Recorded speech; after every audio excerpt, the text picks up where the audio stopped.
खुलुमबाय गासैबो रायजो राजा आइ आफा बिदा फंबाय बिनानावमोननिसिम आंनि गोसो गोरबोनि अननाय आरो मोजां मोननायखौ जासिहरनाय थाबाय। लोगोसे दिनै चिरां डिस्ट्रिक्टनि सिङाव थानाय नैबे रुनिखाता गामियाव दिनै गोदानै मोनसे इसोरफोरजों गथायनानै होजानाय मुलि जायखौ जोङो मिथिना मोनो कालाबन्दराज।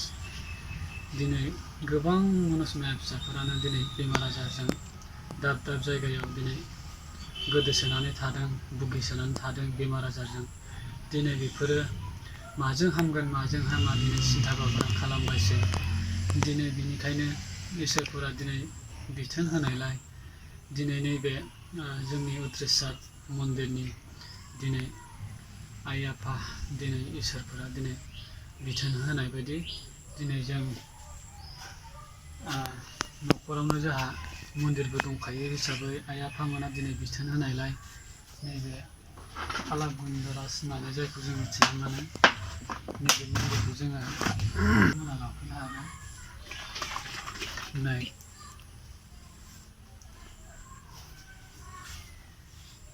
आरो बेल' नङा लोगोफोर गासैबो दंबावो आइ आफा बिदा फंबाय बिनानाव गासैबो लांफैनो हागोन। जायहा बेमार आजारजों भुगिनानै थादों नोंथांमोना लांफैनो हागोन।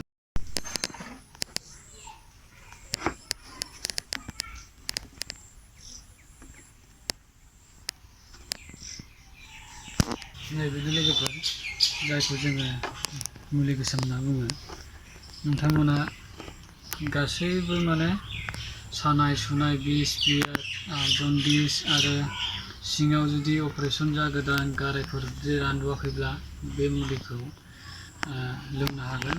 आरो जायफोरा आखाइ बौनाय बायदिसिना सिखा रुवाफोरजों बौजानाय बेफोरखौ लिरलानानै ओरै फुननांगौ। ओमफ्राय नै दांब्लानो गोसोम जाजोबखायो लोगोफोर। नोंथांमोना बिसास खालामाबा ट्राइ नायहैनो हागोन, लोंनायहैनो हागोन आरो मोजां मोनदोंब्ला नोंथांमोना लांफैबावनो हागोन। माने जायफोर लोंहैगासिनो दं बिथांमोनाबो दिनैसिमबो गाज्रि बुंफेराखै। जायफोर लोंहैदों मोजां जादों लांफैयो लाङो। नाथाय गोबां मानसियानो जोंनाव दा मिथियैलाय दा आइ आफामोना बिथोन होनायलाय जों बेखौ दा हगारनांगौ जानानै फैदों। मानोना मुलिया ओरैनो दोनसोनाय जायो। रायजो राजा गासिबो आइ आफामोना दिनै दाब दाब जायगा गामि भितराव दिनै बेमार आजारजों भुगिसोनानै थायो। बिनि थाखायनो मानोना बेखौ जोंनो दा फिसा फिसौ दिनै फिसाफ्रा दिनै खांनो बानो होननानैसो दिनै इसोरफ्रा होदों नालाय बिनिखायनो जोंबो ओरैनो दोना होननानै दा बे थिरांथाखौ लानानै नोंथांमोननो दिनै जासिहरनाय जादों। नोंथांमोना सोरबाफोर जुदि गोजान गोजाननि दाब दाब जायगानि नोंथांमोना लांफैनो गोसोबा आं गाहायाव कन्टेक्ट नाम्बार होगोन। नोंथांमोना बे कन्टेक्ट नाम्बाराव कल खालामनानै जोंनि रुनिखाता चिरां डिस्ट्रिक्टनि सिङाव थानाय रुनिखातायाव फैनानै कल खालामनानै नोंथांमोना जोंनिसिम फैनो हागोन। एसेयावनो भिडिअखौ फोजोबनाय जानोसै। खुलुमबाय।